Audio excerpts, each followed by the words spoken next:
Okay. So hello everyone and welcome to 30th Lucknow MuleSoft Meetup and the last session for our series of MI certification preparation. So the topic for today's meetup is project management and miscellaneous topics, so which will be covered by Ankita. So before we start, some safe harbor statement. So both the speaker and the host are organizing this meetup in individual capacity only. We are not representing our companies here. This presentation is strictly for learning purpose only. Organizer or presenter do not hold any responsibility that same solution will work for your business requirement. The presentation is not meant for any promotional activities. Some housekeeping. So the recording of this meetup will be available in the meetup page within 24 hours. If you have any question, you have been given with mic access, or also feel free to put it on chat. Let us make it more interactive, as this is also a last session for MIA series. So I would like you to ask as much as question you want. And once the meetup is over, at the end you will get a feedback form in your email. So just fill that form. That will help us to understand what topics you want in future, and if you think like any improvement required for our meetup group, you can suggest that. Organizer for this meetup are Yakub and myself, so I'm skipping our introduction. Over to you, Ankita, all yours. Hey, thank you, Abhishek. Hello, everybody. Welcome to the last session of our MIA meetup. So, my name is Ankita, and I have more than 13 years of experience in training and quality analysis. I'm right now a contributing MuleSoft mentor, and I have done certain MuleSoft certifications, including L1, L2, MCISSO, and MCPA. Apart from that, I'm also design thinking and leadership training certified. So, moving on to today's agenda. Today we are going to start with software development lifecycle. Then we will be talking a little bit about agile and DevOps. Going ahead, we will talk about the concept of observability, and then we will talk about what is API gateway, then service mesh, followed by universal API management. Okay. Throughout the session, please feel free to unmute yourself and ask questions, contribute your thoughts or suggestions or inputs. And yeah, I mean, this is our last session, so feel free to ask at the end of this session, while we are going to wrap up, you may ask questions related to the previous topics also. We'll be happy to hear. Okay, so let's start. So to begin with, we are going to start with software development lifecycle, which I feel pretty much most of you will be knowing, considering that you might have heard of it or being contributing to software development lifecycle directly or indirectly. Software development lifecycle is a systematic process for building a high quality software or an application that should meet your customers' expectations, right? At the end of the day, in the market, customer is the king. So, to cater to your client, to your customers, you need to provide them a high quality and a long lasting application or a software which is uh, where you can update and implement your ideas with the ongoing changes in the market. So that process is termed as software development life cycle. So in any life cycle, okay, be it the software development life cycle or anything, when you are going to start with, you'll always start with planning, right? You would like to know the requirements. So you will do a requirement gathering there. Then you will create a design out of it, right? Imagine you want to build a house again, so you will first start planning, right? And then you are going to design it on a 3D model, I mean as a 3D model, or using your pen or paper. So similarly, while software development lifecycle also, we first design the flow chart, or design the architecture, the high level architecture of your application. Then we enter into development, where the actual code comes into the picture. Development goes with testing. Testing is a universal part, or an integral part of software development life cycle. So testing will help you to find bugs and create a high quality product. And after that, we go ahead and deploy our application so that it should be available to our intended user. You remember last session itself, we have spoken about deployment at stretch. And once the application is deployed, you have to make sure that it is well maintained, updated, troubleshooted, or monitored, analyzed, and you should be responsive to your user, to their issues, to their questions, etc. So, this is the process with the help of which you can develop a software or an application. Now, how to apply this idea, how to apply this process? So, it all started with waterfall model. Okay, waterfall model is a traditional approach where each step is required to be finished before moving on to the next step. Okay, it is also called as linear software development process. So, as it says, waterfall model is a linear software development process that requires each step to be finished before moving on to the next step.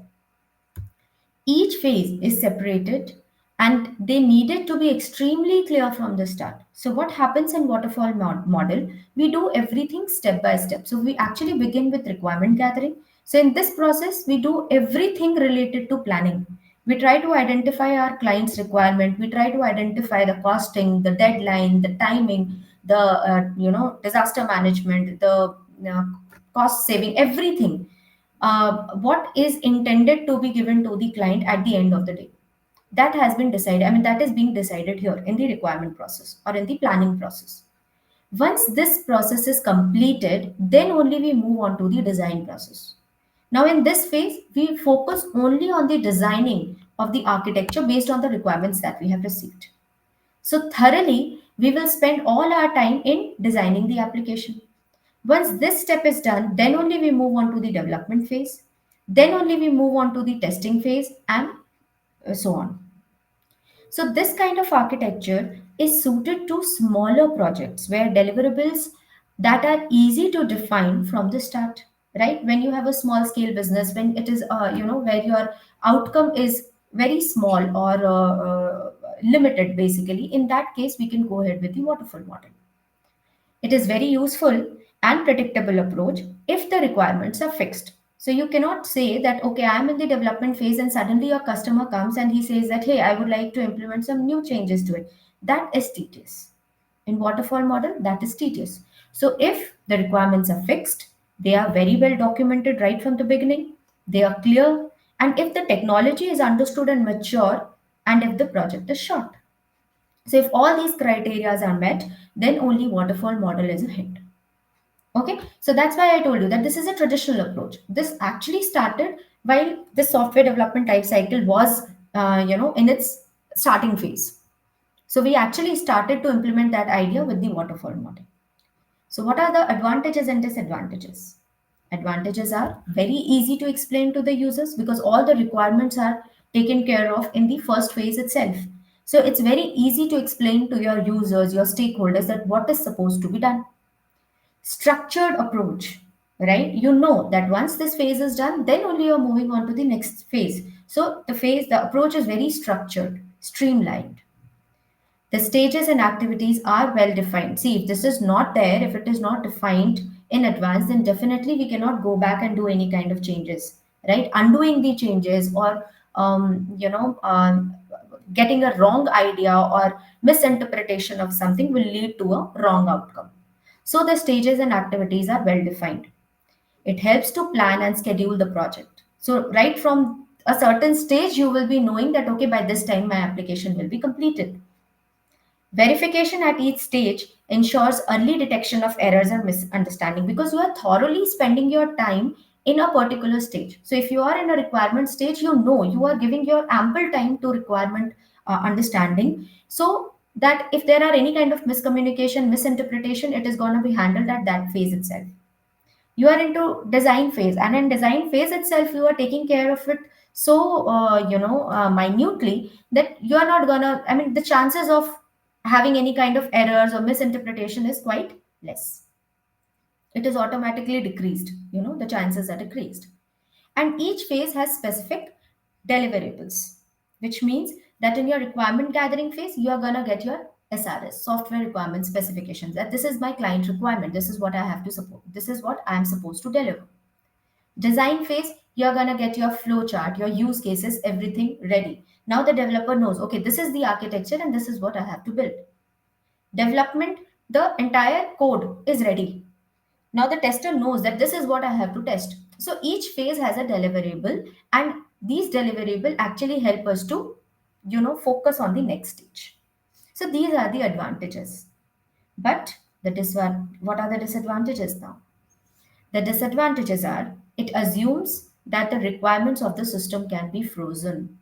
Same thing, that if the requirement gathering phase is done and you are into your development phase, then you cannot expect your client, your users, your developers, your stakeholders to pop up and say that, hey, this cannot be done, or this has to be implemented, this has to be modified. No, we cannot do that. Otherwise, you will again have to reiterate the entire process right from the beginning, which is tedious. Next is very difficult to go back to any stage after it is finished. Same thing. You cannot do undo the changes that has already been done in the waterfall model. It is it is kind of a rigid architecture. A little flexibility and adjusting scope are difficult and expensive, costly and require more time in addition to the detailed plan. Okay, and consider in a broader way now, because since we are talking about MuleSoft right from the beginning, the idea of this integration platform or new IT operating model actually started. Why? Because the changes which are there in the IT ecosystem, isn't it? We are surrounded by changes. The way we are growing, the changes are increasing. The demands of our clients are increasing. We have to be adaptable, and in that kind of environment, it is difficult for us to follow the waterfall model, and that is why we introduced agile model. Okay, what is an agile model? As the name itself says, it is agile in nature, it is adaptable in nature. It breaks the developmental process into iterative steps and encourages flexibility, testing, and change throughout the life cycle of a project, not just in a particular stage, just like it was there in the waterfall model. Right? So, what are we going to do now? That your entire application is broken into, small or different shorter phases, shorter life cycles, and these smaller part of these applications are developed and they undergo the complete software development life cycle, as you can see it here in the image. So for each phase the requirement gathering will be done, I mean the planning process is completed, then the design will happen, then the development will happen, testing will happen, and the deployment will happen. For the next step, for the next phase, again the planning will happen, design will happen, development, and so on. So this particular process is divided, is broken into small parts, and they follow the iterative steps. So what are the pros here? That it will reject the sequential phases and relies on simultaneous incremental work across various departments, understanding the temperature of the project.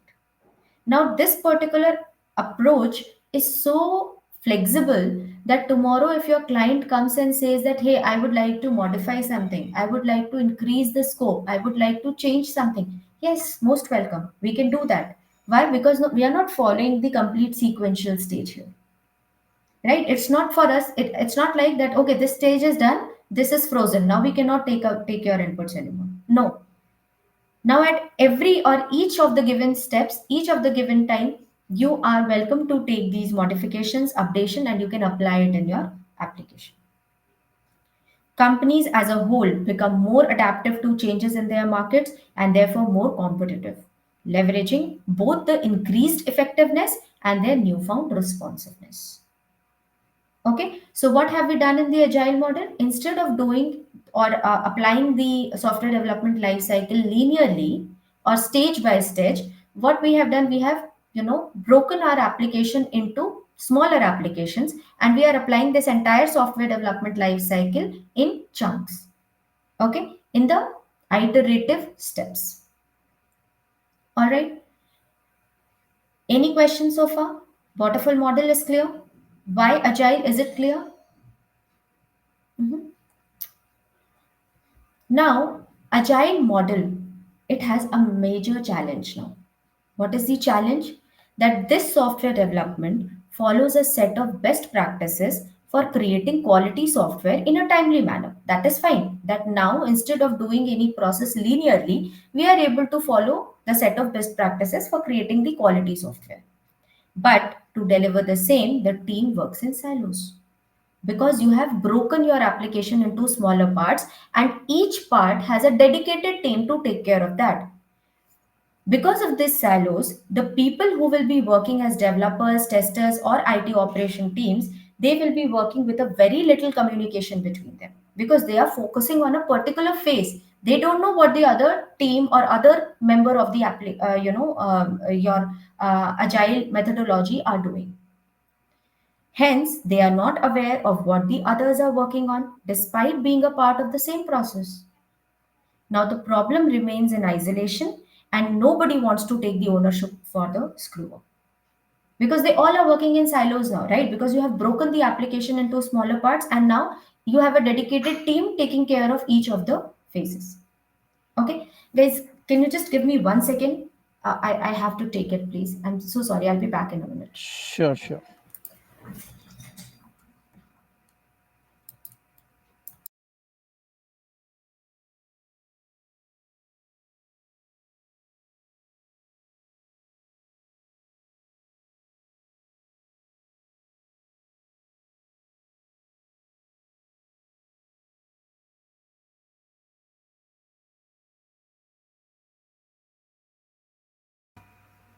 Hello?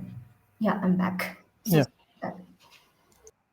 Okay, so the problem with agile is, as we had discussed, that there is a communication gap. Okay, in a nutshell, we can say that there is a communication gap, and since you are working in silos, you are not able to take the ownership of the problems that are occurring, and this problem leads to the blame game. All right. Now, the blame game, what is the blame game here? The development team, the testing team keeps on blaming on the operation teams, and the operation teams will keep on blaming on the development team or the testing team. Development team can say that, hey, we need, automation. We do not have, we do not have the legacy systems. Meanwhile, the operation teams can say that, hey, while deployment, we are getting an error. Please fix your bugs. The error are at your end, not at our end, right? Monitoring like this, the application that you are giving to us, monitoring is so tedious. So you are getting it, right? That the problem is that communication is not there, because the development and testing are happening, but when you are deploying the application, you are deploying it in chunks, and that is why this communication gap is happening. We are not able to understand the root cause of the problem here. To overcome this situation, DevOps was introduced. Okay, as the name itself says, dev and ops, development and operations. Now they both have to work together. So, first thing before I talk about DevOps, DevOps is not a replacement of Agile. It is just an improvement to Agile.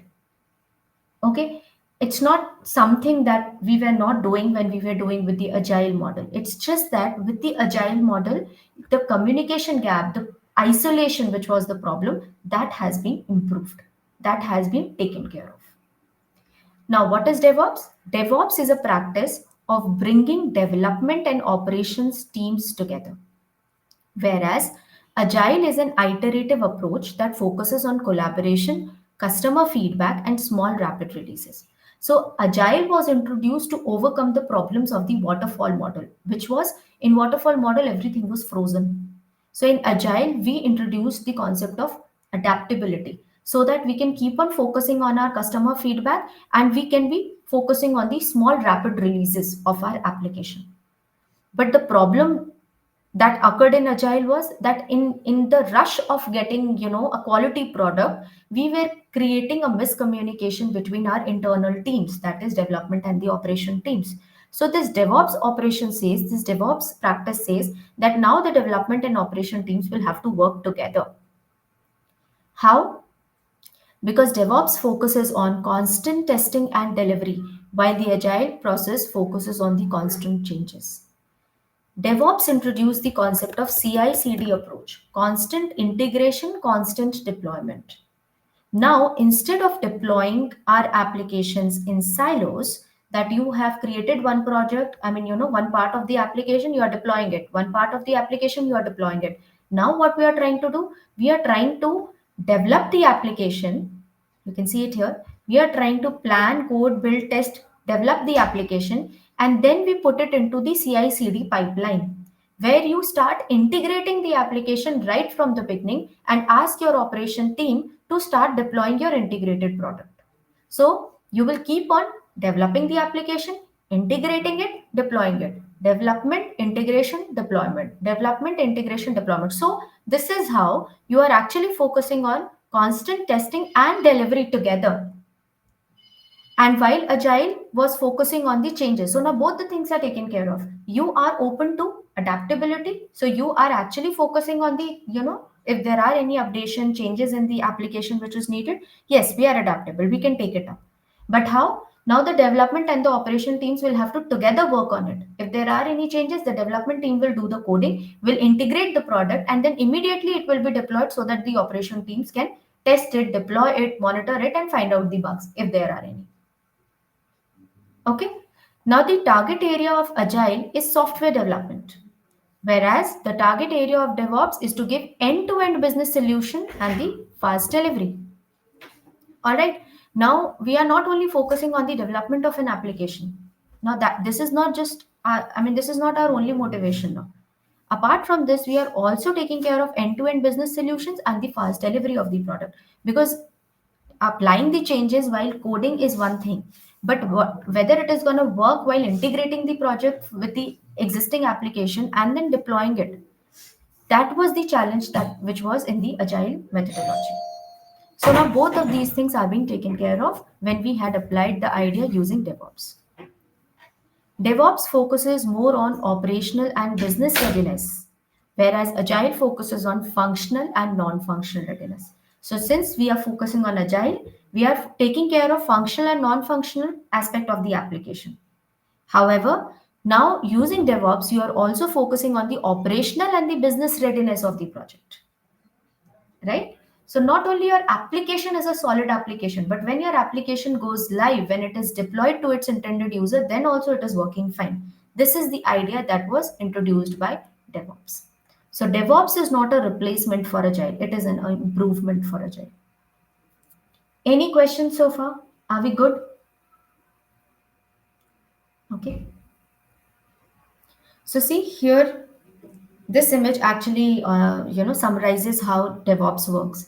So DevOps takes care of business, the development part, as well as the operation part as well. Okay. So in the business part, you are going to understand the requirement well.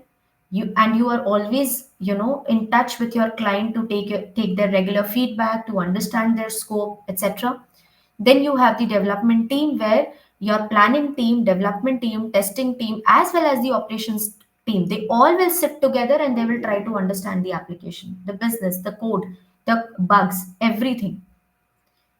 And then you have someone called as DevOps engineer. So basically, a DevOps engineer is like jack of all trades. Okay, so he'll be the person monitoring end to end business solution, that all the teams are doing their work fine. There are no miscommunication, misinterpretation. We are still agile. We are able to take the customer feedback. We are involving our customer in each of our deployments and taking their opinions.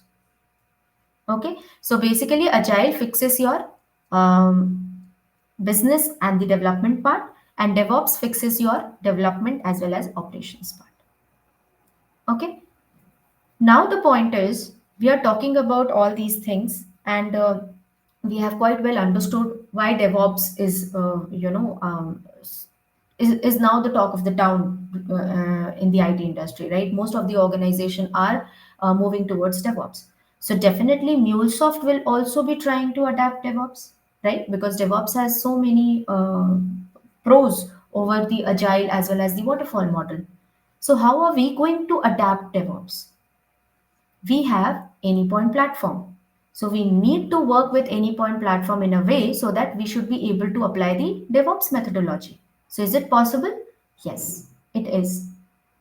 Anypoint platform, as I told you in my last sessions also, that this is the USP of MuleSoft. This particular tool has made everything so easy and segregated everything at one place. We have already seen that how API management lifecycle or API development lifecycle can be taken care of in any point platform. But not only API development lifecycle, but project management lifecycle can also be taken care of using any point platform. Let me show you how. Since we are using DevOps, and now we already know that how SDLC is implemented in DevOps, right? How planning, requirement gathering, testing, development, deployment, everything happens in DevOps without losing that, integrity, or you can say the relationship, or communication gap, without actually creating any kind of communication gap between your stakeholders, between your development team and testing team and operation teams. So let's see how DevOps works. So in any point platform, you always start with design phase, right? So in design phase, how are you going to design it? First, definitely you are going to have the planning committee, planning team, sorry, who is going to take care of the requirement gathering, who is trying to understand the client requirement. If you remember, we had covered that in the catalyst approach. In catalyst approach, the first pillar of the catalyst approach was business outcome, right? So in the business outcome, MuleSoft has provided us certain playbooks that has to be checked to understand the requirements of the client, requirements of the business, requirement of the applications that you are gonna invest your time into, right? So after that is done, then we enter into the technology delivery. So this is where Anypoint platform comes into the picture. So you start with design phase. In design phase, we have RAML and OS, right? Using which you can design your APIs. Once that is designed, what do? We publish it in Anypoint Exchange to get the feedback, right? Once the feedback is taken, you again go validate those inputs, you apply that in your design phase, and you publish your asset. So this is an iterative process. Iterative process itself makes your application agile and flexible. Understood? Then you enter into the development phase. In development phase, you have Anypoint Studio for that, right? Which is again a part of Anypoint platform. It is a desktop based application. So this studio will help you to develop the application, apply the codes to this application. And throughout your design phase and development phase, you are not compromising with your quality control because you are taking constant inputs, you are having a team to review your codes, you are doing testing using MUnit and all throughout this life cycle.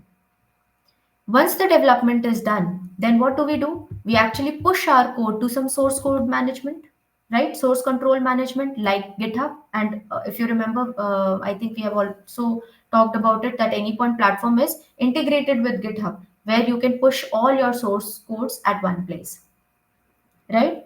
You have different branches in GitHub, and you can actually merge your code finally, which will lead to your continuous integration and continuous deployment. That is CI/CD approach.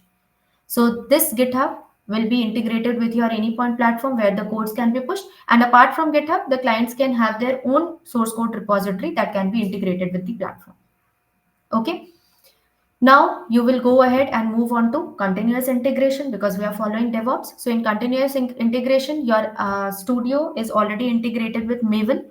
However, you can also take a third-party support like Jenkins, Bamboo, etc. You can integrate it with your application and studio, and you can integrate your product, right? Integrate your application. After that CI part, you have to do the CD part, that is continuous deployment. So as you are continuing with your integration part, you will start with your deployment part, right? So you have a development repository and you are gonna deploy your application through your development repository to your test environments. That is your non-production environment. We have already spoken about it in the deployment phase itself, that deployment is not just making your application live. Deployment means that deploy your application or make it available to its intended user. So once the application is developed, you will have to test the application in the test environment or the sandbox environment or the QA environment, as it is named in different organizations. So that is our non-production environment where you are going to do the deployment and you are going to test your application. So this is called a CI/CD approach. This is called a CI/CD pipeline. Okay, so this approach is also continuous. The development part will keep on developing the application, will keep on pushing it to the source control management, and then you are going to integrate it with the existing application, and then you are going to do the continuous deployment. Once everything is done, and these are the snapshots means that snapshot versions are the versions which shows that your application is still under development. This is not the final version, which means that you are still having the scope of continuous integration and deployment. Okay, now once all the snapshot versions are tested, which means that all your applications are working fine now, right? We have already tested them, so we will release the final application, right? We will release the final software, final application, which will be your GA application, as you can see, or production application. Or I mean, when you deploy it into the production environment, basically, when you say that, okay, now my application is live, my application is GA. So this is where finally you are gonna release your application, and then you are gonna do the deployment in the production environment.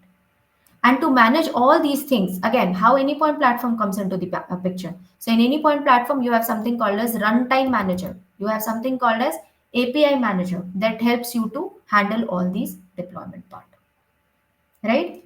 Now, once the deployment phase is done, what is the next phase? We enter into the monitoring phase, right? Maintenance phase where you have to maintain your existing application. So how are we going to do that? Again, your Anypoint platform has something called as API manager. You have Anypoint monitoring, right? So API manager will help you to monitor your application at the API level, but then Anypoint monitoring will help you to monitor your application at the network level, application network level. So through monitoring, you can do the health check of your application. You can set up alerts if your applications are not responding, your system is not responding. All kind of alerts can be set here. Okay, so this is how your Anypoint platform supports or integrate with the DevOps methodology. Okay, so you can actually assume how nicely this particular platform has been created to do everything at one place while following the project management life cycle as well. Right? Any questions, guys? Any confusion so far? Everybody is with me? Perfect. Okay, so with this, we have understood that how your project management life cycle works. Again, from the certification perspective, you may assume a few questions from this topic. Okay, they can ask you certain questions related to different kinds of life cycles that we have spoken about, like a waterfall model, DevOps model, and other than that, they can also ask you about little bit. I mean, as I told you, that this particular exam is curated for a high level information, right? Not to do a deep dive into it, but at least you should be aware of these technical jargons, basically, as you can see, or technical tools that we use in DevOps. So M unit, as you can see, M unit, J unit, these are the tools that helps us to test the applications, right? In design center, what is the purpose of using a raml or OS? So we have already covered all these part. If you remember, we have already covered it in the first part of the series when we had spoken about the design phase, etc. And what is the use of an exchange? Why do we need exchange? Then what is the purpose of a runtime manager or API manager? So you just have to be aware. Okay, you have to understand how these things work. What is the purpose of, what is the difference between a runtime manager and an API manager? Now I know that how this entire application work, how this entire platform works, but the specific functions for your components of your Anypoint platform, that is mandatory. All right. So the next segment is observability. Again, as the name itself says, it means to observe something, right?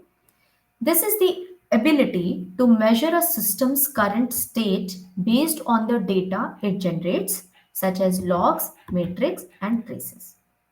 Now you have already built an application, but you want to understand that how your application is behaving at a particular, instant of time, at a specific time, at a given time, how your application is working. So for that, you need to have certain data, right, that your system generates using logs, metrics, or traces. It helps cross functional teams understand and answer specific questions about what is happening in highly distributed systems. See, we are not working in, a project based approach now. You are not working on a single project right now when we are working with this API led connectivity approach and this application network. Rather, now we are going to focus on the distributed applications, right? Because we are focusing on integration. We are focusing on integration. And for integration, you are not dealing with one application, one system at a time. You are integrating your application with multiple other applications out there in the market, right? So you have to understand that how your application is behaving, or how, when it is connected with any external application, what are the impacts, how they are behaving, how they are responding to each other, what kind of request is being sent, what are the logs which are generated, what is the temperature of your application at a given instance. All these things has to be observed. It will enable to understand what is slow or broken and what is needed to improve your performance. Right? Why these all things are needed? Why do you need to understand or observe these data?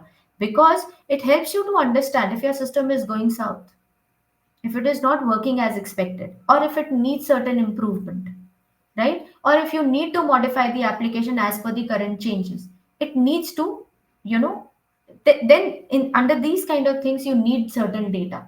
If you don't have a data, you if you don't have the data, you will not be able to apply your knowledge. It delivers powerful benefits to IT teams, organizations, and end users alike, right? Now, how observability can be achieved? It can be achieved through its three pillars. That those are logs, matrix, and traces. What are logs? Definitely, you might have heard of it. These are the historical records of everything and anything that happens at a certain time within a system. Okay, within a system, if anything is changing, anything is responding, any data has been manipulated, all these things will be recorded, including transactions, errors, and intrusions. These are called as logs. So you might have heard that when the developers are working and there are any errors, the first thing that they ask for is where are the logs? Ask the client to share the logs, right? Why? Because logs will track everything. Then you have matrix. What are matrix? Matrix are the values represented as counts or measures that are often calculated or aggregated over a period of time. So, your matrix are periodic in nature. Unlike logs, logs will keep on generating, right, as the events are occurring. But matrix are something that are periodic in nature. For example, a system can send the current CPU or memory state to a collector. You can set the threshold that as soon as the CPU usage reaches or exceeds 80% of the utilization, you should be getting an intimation, or that data has to be stored somewhere. This is called as matrix. A temperature sensor sending periodic temperature readings. Okay, so there is let's say a department working on climate changes, or weather management or something like that. They would need to have a periodic reading that can be done by getting the notifications from a temperature sensor and noting down the temperature for a particular period of time. These are called as matrix. So the difference is matrix are periodic in nature. And then you have traces. As the name says, traces are clues. Clues left behind by a transaction as it flows through different applications across transport and protocol boundaries in a distributed system. Now you have your applications running in your own domain. Okay, you will be able to generate the logs, you will be able to set the metrics. But let's say behind the scene, your application is get integrated with, let's say, a third party. For example, let's say you are working on an e-commerce website. So related to data related to your e-commerce website will be handy. You will get it at any given time. But your e-commerce website is also integrated with a banking system.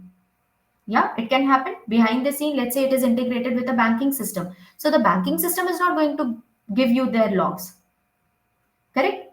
Those logs and data will be confidential to the third party. It will be confidential to the banking organization itself. But then, since your application is integrated with them, you need to get certain data. And those certain data are nothing but traces. These are not the real data or the detailed data, but these are just certain clues or certain pinch of data that will give you an idea that how your application is working when it is interacting with a third party, or when it is integrating with a integrating in a distributed system. So these are called as traces. Any questions related to logs, matrix, and traces? Okay, again, a critical topic from the certification perspective. Okay, you may get questions related to these topics. All right, basically, you have to understand the differences between them, when to use what, when the developer will need what.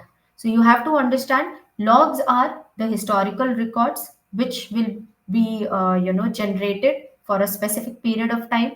Matrix are periodic in nature, and traces are involved when your applications are integrated with a third party, how it is behaving in a distributed system. Okay, so you have to understand the key ideas of when these observability pillars are used. All right. Any questions? Okay. Yes, very important topic. Now we are going to talk about API gateway and service mesh. First of all, what is an API gateway? API gateway is a component of the application delivery infrastructure that sits between your client and the services, providing centralized handling of API communication between them. Again, whenever you are confused, whenever you are not able to understand the technical meaning of a particular term, go ahead with the simple English meaning.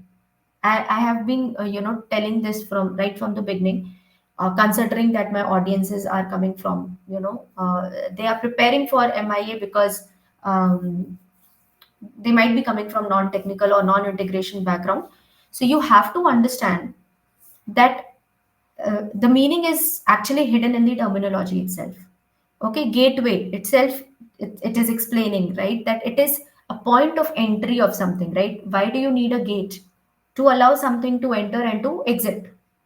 So your API gateway basically is the single point of control between your client and the service. So when the client has to make a call or a request to your service, they have to go through the gateway. And when the service has to give a response, it has to go through the gateway. So basically, API gateway is responsible to establish the communication between your client and the services. So not only it manages the communication, it is the point of control that meters the traffic, right? At a given instant of time, how many requests should be sent to your service? It will be measured and maintained and monitored by your API gateway. Determines authorized traffic. Who should be allowed to send the request to my service? Even that can be managed using an API gateway. Logs all the transactions. What are the requests? What are the response? Everything will be logged by this API gateway. And enforces governance, best practices, standardized methodology of establishing the communication between the client and the service. Everything is done through API gateway. Okay. Now, in MuleSoft, in any point platform, you can create this API gateway in three ways. First method of creating an API gateway is to create the gateway directly on the web implementation, directly on your service. So what will happen? Your client will make a call to your web service. Now web service already has this API gateway on top of it. Now the API gateway will restrict, authorize, maintain the traffic, everything. It will control the incoming request. And if the request is valid, authorized, then only it will allow to make a hit to the actual web service. If it is unauthorized, if it is not meeting the criteria of enforcement, then right then and there the enforcement will be, I mean, the gateway will stop the execution. It will not allow the request to make a call to the actual implementation. Okay, so the thing is that the gateway will directly be created on your web implementation. Hence, in MuleSoft, the API gateway created on web implementation is only valid for Mule applications. It cannot be done directly on the non-Mule applications. Understood? So if you have a Mule application, then only the gateway can be created directly on top of it. Now, what about non-Mule applications? Right? There has to be a solution for it. So for that, we have an API proxy. Now, API proxy is can be created on top of any Mule or a non-Mule application. So what do we do technically? This is your client, and then we create a proxy application. Okay, one second, one second.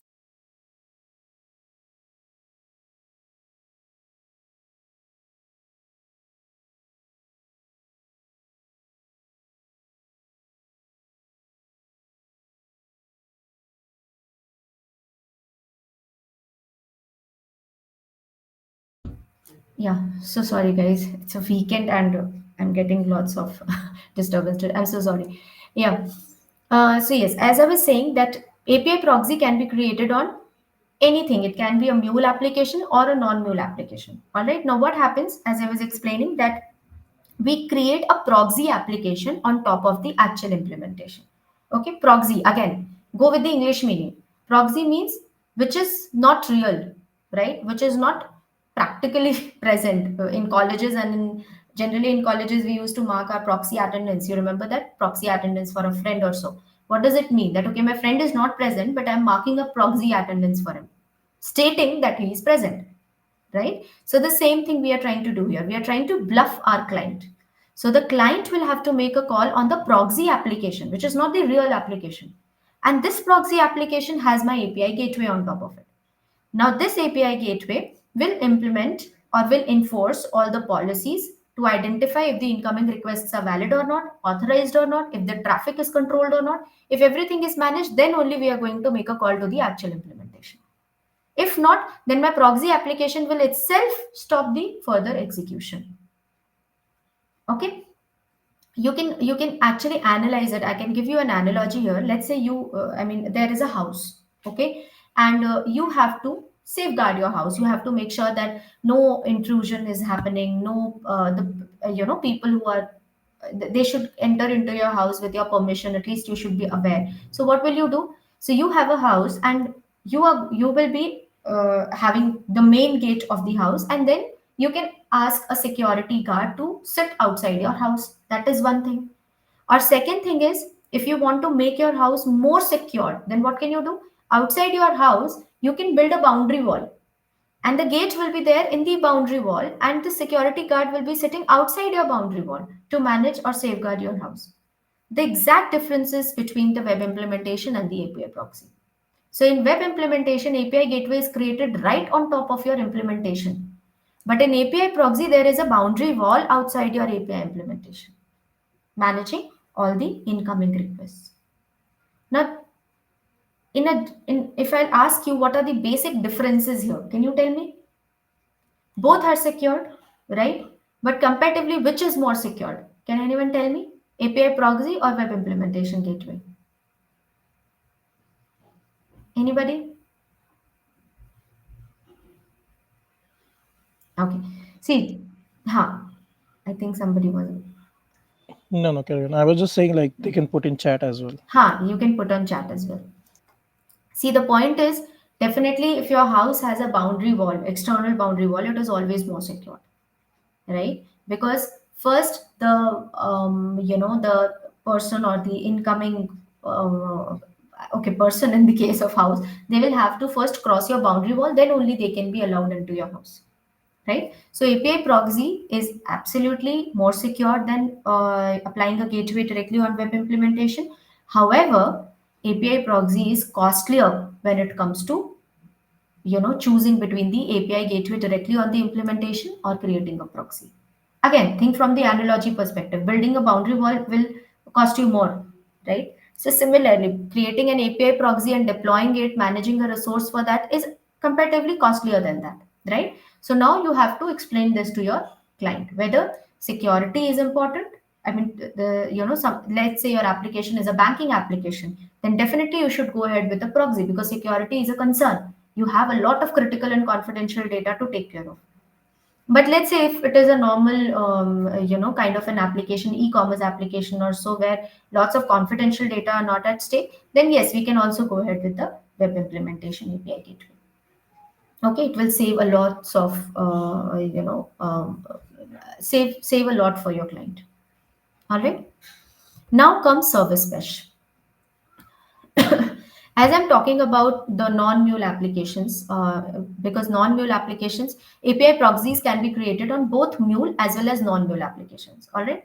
Now, in case of API proxy, only one proxy can be created for one application, whether it is a mule or a non-mule application. So let's say this is my application A. So proxy A will be created for application A. Similarly, application B, proxy B will be created for application B. You cannot have multiple applications running behind one proxy. That is not possible. Okay. So imagine you have a cluster of non-mule application. Okay, having, let's say, I'm just giving you a hypothetical number. Let's say 500 non-mule applications you have. So for 500 non-mule applications, you have to manage 500 proxy applications as well, right? Each proxy application for each implementation service. True.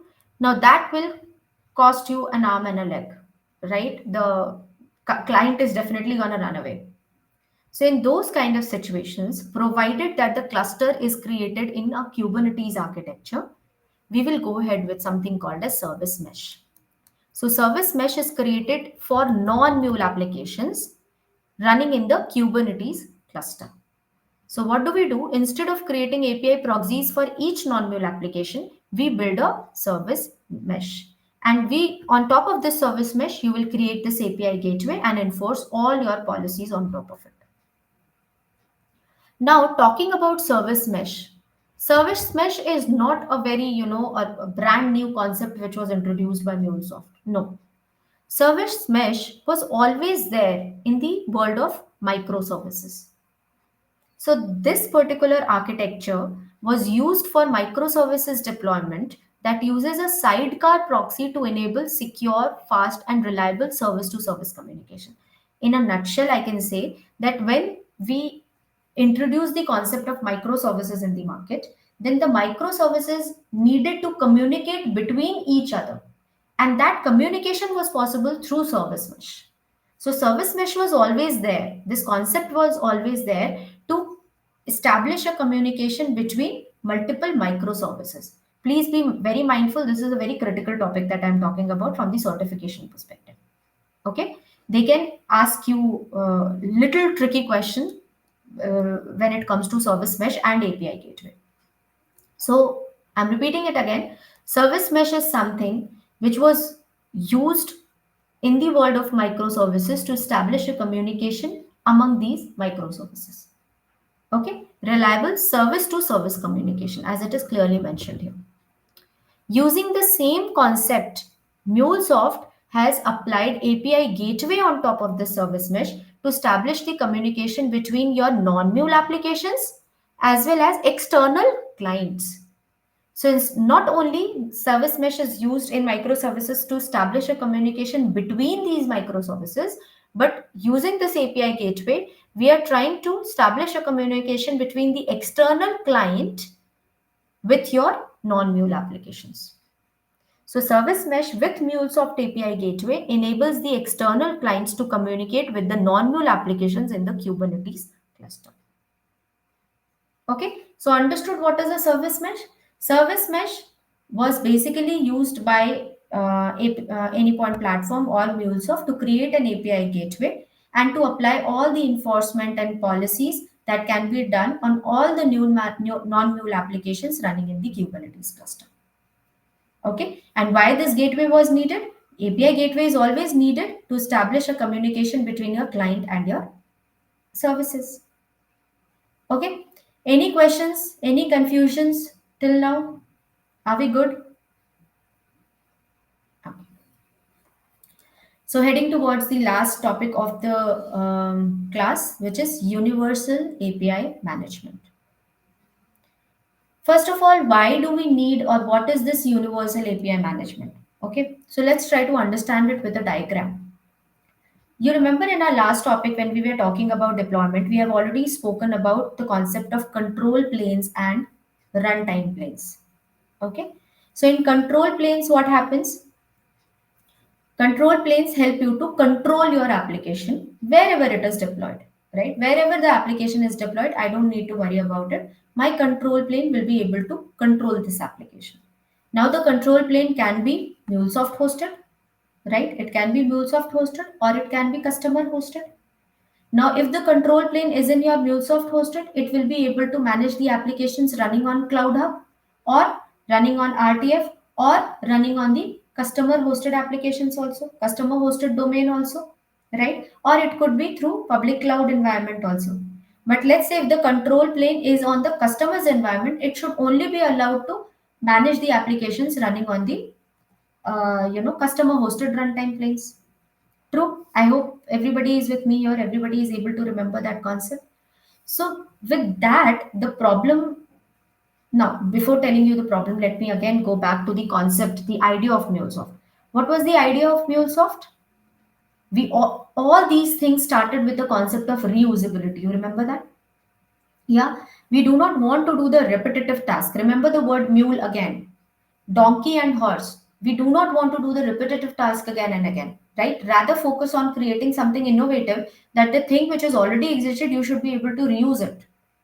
Now the problem here was that because of different control planes, the runtime planes were separated, and even if the application is existing in one of the runtime planes, the other application or the other clients will never be aware of that. In one runtime plane or in one environment, it is feasible. Why? Because you are using an exchange for that. Exchange made it very easy for us to create by creating a central repository, and by for a particular organization, all the applications are at one place and you are able to reuse them. But let's say if your control plane itself is a different is deployed separately in different environments, because exchange is a part of your control plane only, right? API manager, runtime manager, everything is a part of your control plane only. So if they both are, if you have two different control planes, and if those through those control planes you are managing certain applications running in their corresponding runtime planes, even if there is an existing application, you will not be able to reutilize it. You will never be able to be again reuse the same application, even if it is present but it is running in a different runtime plane. So this was again contradicting the idea of reusability. And that's when Universal API Management was launched. So Universal API Management is a single control plane. Okay, please again be attentive here. Universal API Management is a single control plane managing your applications deployed anywhere in any runtime plane across the IT ecosystem. Whether your application is deployed on Cloud Hub, whether it is deployed on customer hosted on prem, whether it is deployed on public clouds, whether it is deployed on RTF, doesn't matter. Universal API management will be a single control plane managing all the applications at one place. You do not need to have a separate control plane for applications running on Cloud Hub and separate control plane for applications running on customer hosted on premises. Everything can be managed here. And this will give you a visibility of all the applications which are already created and present and being used in the ecosystem. And hence you will be able to increase the reusability. Okay, so Universal API Management takes care of the full life cycle API management to APIs that is built anywhere and deployed anywhere. It is a collection of new and existing products that will provide MuleSoft customer a single control plane. It enables comprehensive visibility, the which we were already talking about, flexible management, and consistent governance at scale. It will open the scope of full lifecycle management capabilities to APIs that are built and deployed anywhere. Okay. So while working with this universal API management, definitely new components were introduced. So to discover or catalog all the APIs, we had introduced. You can say we have certain aspects in universal API management that can be done with the help of command line interface. To secure all the APIs, we spoke about API gateway. We have launched something called as Flex Gateway, which is a part of Universal API Management. So this Flex Gateway, whether the application is a Mule application or a non-Mule application, you can create your API gateway on top of them, and you can enforce your policies to protect them, to secure them, to manage all the APIs from one single control plane. To manage all the APIs centrally, you have API Manager. To enforce standards and the best practices on how the APIs should be built, should be implemented, you have API governance. And for a marketplace for your API, you have an experience hub. So these are new aspects which were included in Universal API management, from where everything, all the APIs can be built, can be managed, and can be controlled using this single control plane. Okay. Any questions?